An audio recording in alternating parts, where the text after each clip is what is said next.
The first meme in history had nothing to do with cats. Nope. Unless the cat you're referring to was a man named James.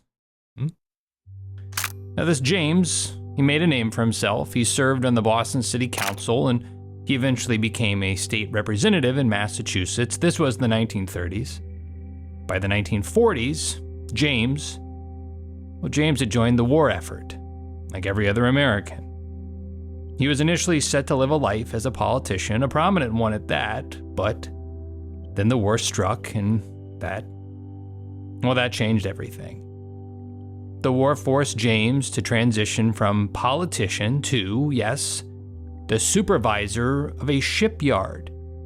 James became an inspector of ships and the people who put them together.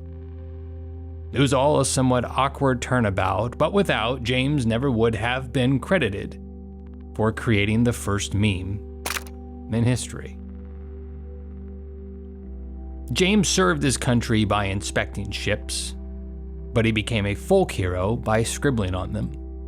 His writing turned meme went from a couple of dozen ships being built at a shipyard to countless building, walls, and bathroom stalls all across war-torn Europe. What coerced James to create the first meme in history? Did James dabble as an artist or a photographer? No, he did not. Did he have a knack for writing or sharing witty phrases? He did not. He had a job to do, and he had a unique willingness to see it through. But what convinced people to spread his mark in such remarkable fashion? This is how it happened, and what we can learn from the first meme in history. There's a first of everything, and this is that story. I'm Paul Neihart, I'm your host, and we'll get through this together.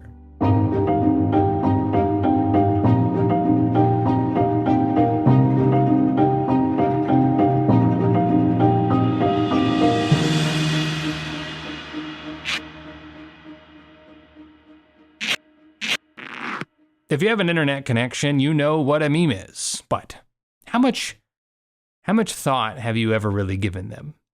Have you tried to create one in the hopes of going viral, or shared one for a reason you never really quite put your finger on? Probably one of those two.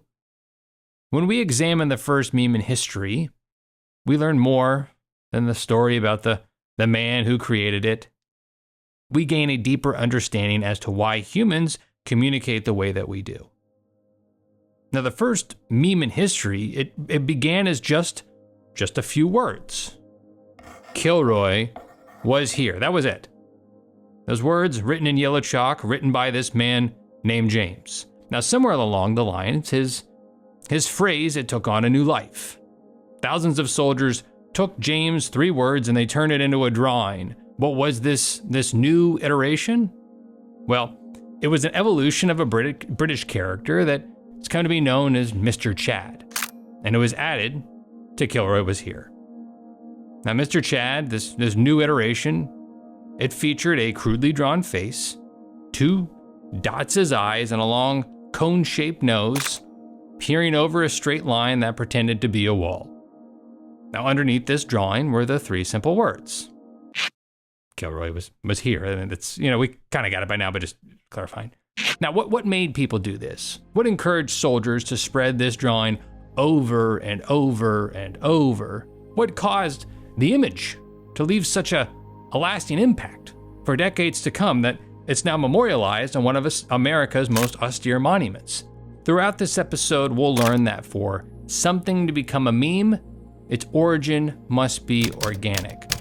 For it to become a meme, it must evolve from its original purpose. For it to become a meme, it must feel unique enough to hijack, but a meme must not be so unique that it cannot be repurposed and adapted by others. Most importantly, for it to be a meme, it must make the foreign feel familiar.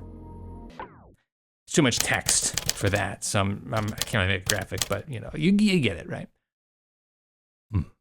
Now, to grasp the full impact of Kilroy Was Here and how it went from words to an image, consider how humans have communicated across history. 2,000 years ago, say you were able to round up a group of 100 people, average or so, lower class status at that.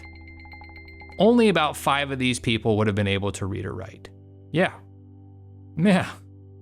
This incredibly low literacy rate would remain largely the same until the 15th century. The printing press was created, gave more people the chance to read and write, right? So it caused a dramatic surge in literacy rates. But think of this another way. In the approximately 200,000 years that humans have been around and existed on Earth, societies by and large have been able to read and write for a mere 500 of those years. It's astonishing when you think about it. For the vast majority of our history, humans we've grown accustomed to telling and remembering stories, tasks, and other thoughts of value. How? Well, through visual aids. This meant taking familiar objects and using them in new, creative ways to communicate different needs. In other words, repurposing the same imagery, object, or symbol to convey something of unique importance. Aha! Which brings us to today. Over 80% of the world is literate. We can read, write, call whoever we want, even though nobody really calls anymore. People prefer to text, even though, believe it or not, I call, yeah. Yeah, when I first met my wife, or before she was my wife, I called her instead of texting. Yeah, she picked up the phone. Probably thought it was spam, right? She picked it up. She's like, who's this? And, she was clearly swept off her feet because now today we're married, all because I didn't send a text. But yeah, why do I mention this? Well, the point is, today, people can not only write, they can openly express. People not only read, they can comprehend. People not only recount another's words, they can debate, relate, and interrogate those who they disagree with. Yes, people are not just literate, they are, like me, eager to communicate. We don't have to remember anything. We can record items in value in more ways than one. Yet even with all our tools, we still yearn for more diverse and dynamic ways to connect, taking an image or a symbol and evolving it into our own. Using memes are as popular as ever, but these memes aren't a necessity as much as they are a habit. They're a trait, something that is in our blood and has evolved into our DNA. Now, if various images have functioned as memes for so long, what allowed Kilroy Was Here to officially be recognized as the first? Make it onto the first podcast. Now, the term meme didn't even exist in the 1940s. In fact, the word meme is attributed to the scientist Richard Dawkins, and he coined the term meme in his book, The Selfish Gene, which didn't come out until 1976. Now, a quick primer, the book explored how certain genes, germs, and terms for that matter spread. And Dawkins used the example of rabies to illustrate how something can be engineered to propel itself through a population. Just as rabies causes an infected animal to spread its saliva, memes have characteristics that encourage them to be shared and replicated. Dawkins saw certain cultural events as living organisms or units that had a proclivity to propagate, presumably their own benefit. Now, I mention this because of all this gobbledygook, he just wanted a simple word, a one-word phrase to encapsulate these cultural units, these things that people just wanted to share that were images or the like. So what did he do? He took 2 words. He took gene and meme, the latter is the Greek word for imitation, and he combined these 2 words into one, turned it into meme. Now, he referred to these things, these memes, as the hijacking of an original idea. Instead of mutating by chance, they are altered deliberately by human creativity. Memes are anything that spreads by imitation, anything that spreads by imitation being his quote. Think of the memes that have been manipulated over time. These images all had their original meaning hijacked, manipulated hundreds of thousands, if not millions of times, for a different use each time. They were immediately easy to understand and even more inviting to exploit. Now, they are some of history's most memorable memes, but they were still never first. Now, the first meme in history didn't feature the scale of a 7-figure ad campaign or a figure of celebrity status. No. Kilroy Was Here became a drawing that was so simple you could draw it on a napkin before a waiter greets you at a restaurant. But it became almost instantly a cultural unit. And so why do we refer to it as the first meme? Well, Kilroy Was Here was unique in that we not only know how far it spread and celebrate that, but we know exactly how it started. According to Kilroy himself, this is that story. Kilroy Was Here was born at the Four River Shipyard, located in Quincy, Massachusetts.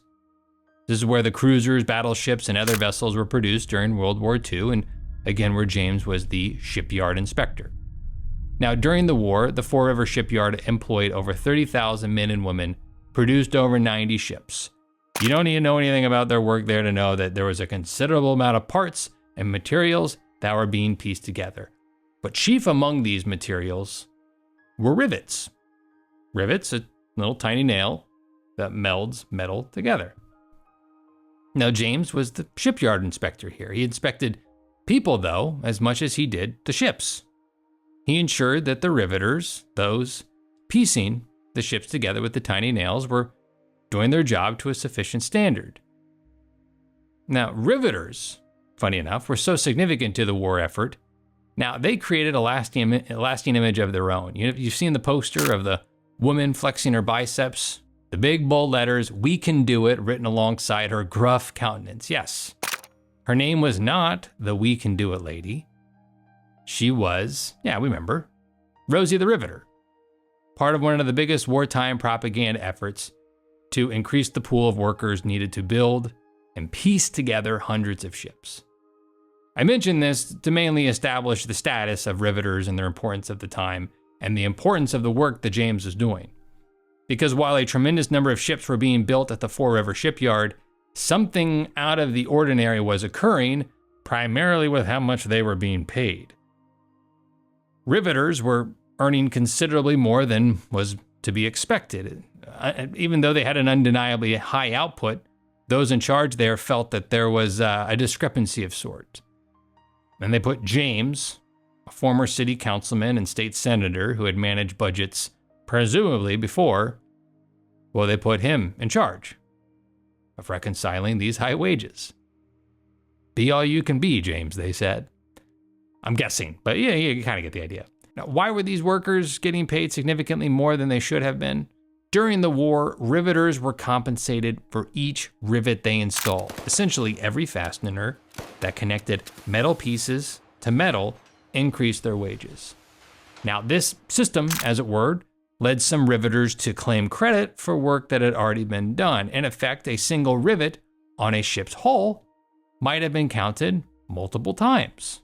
With countless identical rivets across a ship, how could anyone distinguish which was which? Well, it was up to James to figure this one out.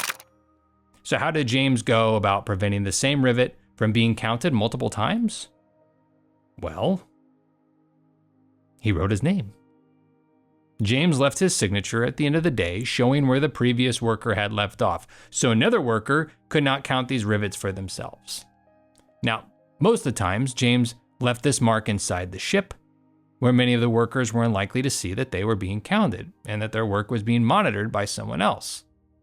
But he left this signature, this mark, and it indicated that he, James J. Kilroy, the city councilman turned shipyard inspector, was here and had inspected and counted the rivets accordingly. Now, according to James himself, it didn't take long for some employees with access to the inside of the ship to notice these various Kilroy Was Here signatures.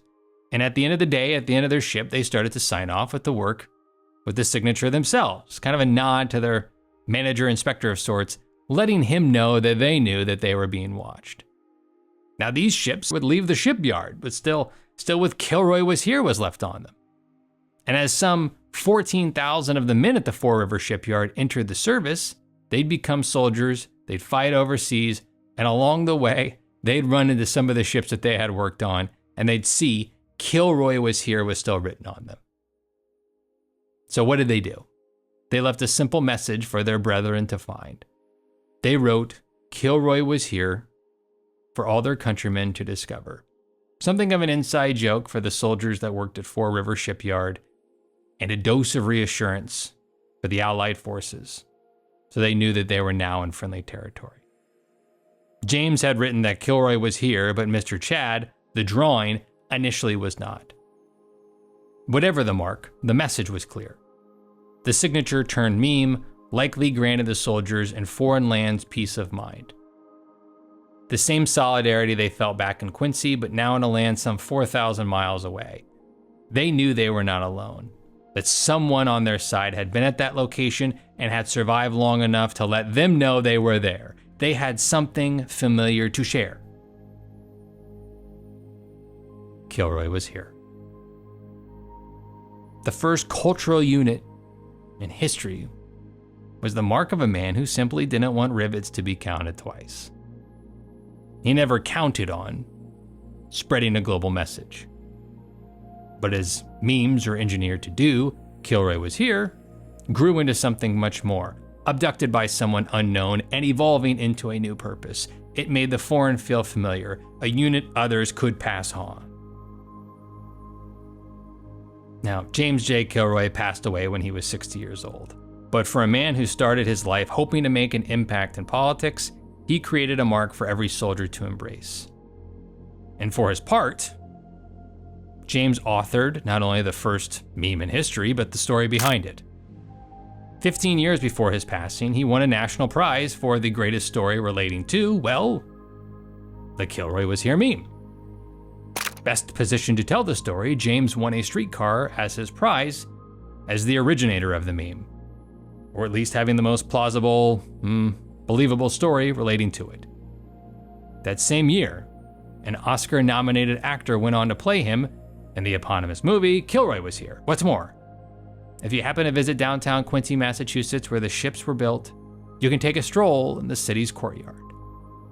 Kilroy Square, that is. While it's unclear where Mr. Chad met Mr. Kilroy, like the legends memorialized in the World War II wall, we print the legend and treat Mr. Chad and Kilroy Was Here as one and the same. It is etched into the stone wall that honors soldiers from all 50 states. Kilroy Was Here is there, living alongside the soldiers who forever left their mark preserving and expanding freedom in the Second World War. It is a cultural unit preserved in time. A reminder that for those who doubt if they can ever stand out, making your mark can be as simple as encouraging others to do what's right. And from there, well, whatever happens from there is up for someone else to decide. So, now you know the story of the first meme in history. I'm Paul Neihart, reminding you to be first when you should, last when you shouldn't. And I'll see you next time.